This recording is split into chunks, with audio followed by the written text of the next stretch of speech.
So picking up in verse 28.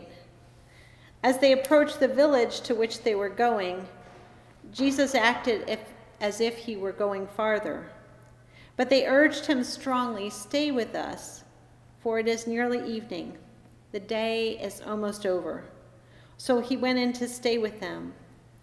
When he was at the table with them, he took bread, gave thanks, broke it, and began to give it to them. Then their eyes were opened, and they recognized him, and he disappeared from their sight. They asked each other, "Were not our hearts burning within us while he talked with us on the road and opened the scriptures to us?" They got up and returned at once to Jerusalem. There they found the 11 and those with them assembled together, and saying, "It is true, the Lord has risen and has appeared to Simon." Then the two told what had happened on the way and how Jesus was recognized by them when he broke the bread. Part of the reason the disciples had a difficulty understanding Jesus when he told them about his death and believing in the resurrection when it had clearly happened was because the Jews then did believe in the resurrection, but they only understood it to be something that happened far off at the end of the age. Sometimes you and I can do the same thing. And we talk about heaven in a distant reality. About if someone dies, we say, well, they're in a better place. And heaven is a very real and promising hope of Easter.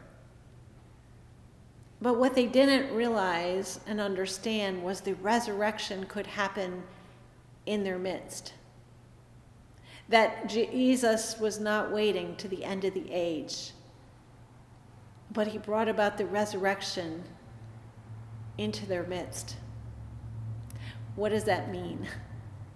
It means that Easter not only offers us the opportunity of being with God through all eternity, but it also has the power to change our present through the experience of the risen Christ. You can see the change in these two disciples who journey very slowly, talking as they go, their sadness weighing on their shoulders. But after the revelation that it was Jesus in their midst, I'm sure run back at full speed, back to tell the others. And they go with an excitement. Not only is the tomb empty, but they've experienced Jesus for themselves.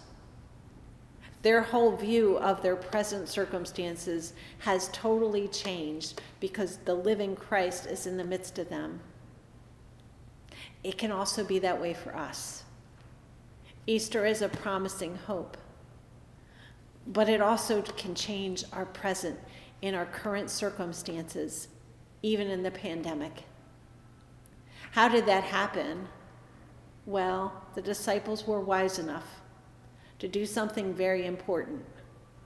Jesus was willing to go on his own way, or at least acted that way, until the disciples made a step. They invited him in. Jesus is not a God who will ever force himself on us. He will wait to be invited in. And because they were willing to invite him in, he was willing to reveal himself to them, in this case through the breaking of the bread and in the cup. I don't know where you are in your journey this morning, but I do know this.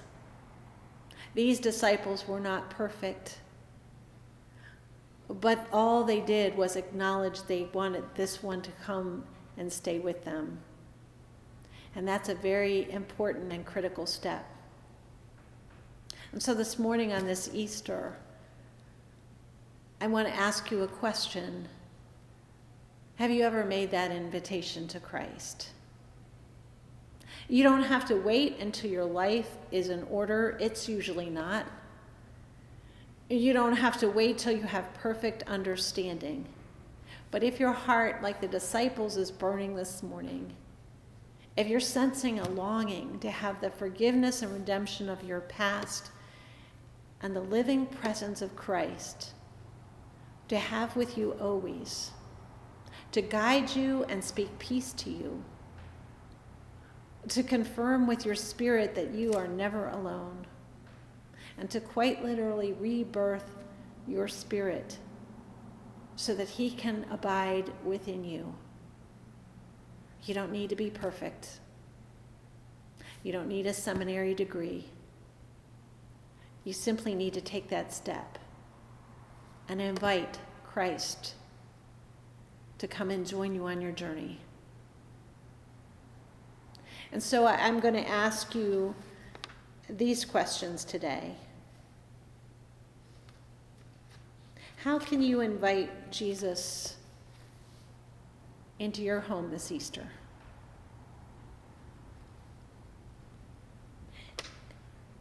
And what, if anything, is holding you back from receiving Jesus Christ as your Lord and Savior?